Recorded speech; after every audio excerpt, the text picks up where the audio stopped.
Sa video ito ay mag-share tayo ng konting knowledge about sa automatic faucet. So paano nga ba gumagana yung mga automatic na faucet na madalas natin nakikita sa mga malls at sa mga malaki ng buildings.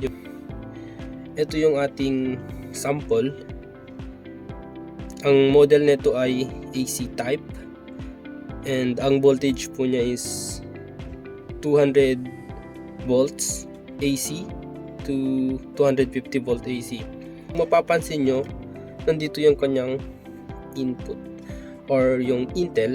Dito pumapasok yung tubig, then ito naman yung kanyang output.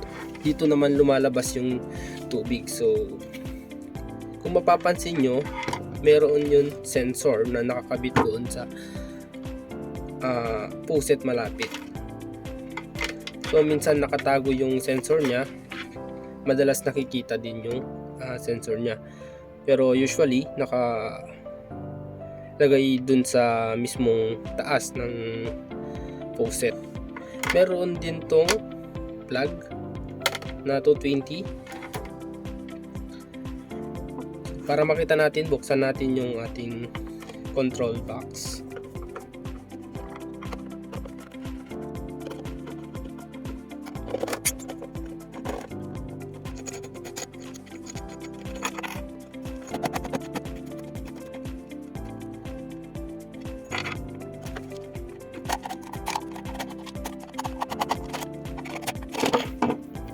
So ayun, nabuksan na natin. So bali ito lang yung kanyang laman. Yung nandito yung kanyang solenoid valve na nagsi-switch on or nag-open once na naka-receive ito ng data or pag nakasend, gumana yung kanyang sensor. Nandito naman yung kanyang AC DC adapter. So bali ito yung kanyang power supply. Yung input niya is 200 volt AC, then yung output niya is 6 volt DC lang. So kung mapapansin nyo, nandito yung kanyang sensor. Ganito lang siya kasimple. So paano nga ba siya gumagana? So once na ma-activate yung kanyang sensor, automatic na magpa-power on yung kanyang solenoid valve. So once na na-activate yung solenoid valve, ma-open yung kanyang valve dito, then magpo-flow na yung ating tubig. So once na na-reach na niya yung time, then babalik siya sa original or babalik siya sa normal, then ma-activate ulit siya once na naka-sense ito ng object or ng movement yung ating sensor. So kung maka-encounter kayo ng ganito, then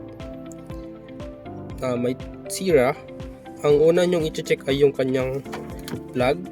Possible na yung plug is naputol or di kaya yung sensor. Try nyo siyang palitan ng bagong sensor. Try nyong bilan ng bagong sensor.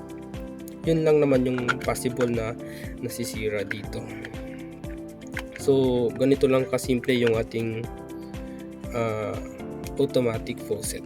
Ito yung tsura niya nung nakabit natin. So nandito yung sensor niya, then nandito naman sa baba yung kanyang control box. Then kung mapapansin nyo, ito yung kanyang Intel. Dito yung manggagaling yung tubig. Then ito yung kanyang output or outel. Then yung sensor niya is dito lang siya, pinadaan dito sa ilalim. Then yung kanyang supply na 220 volts AC, dito lang siya pinadaan or any possible outlet na malapit sa kanya.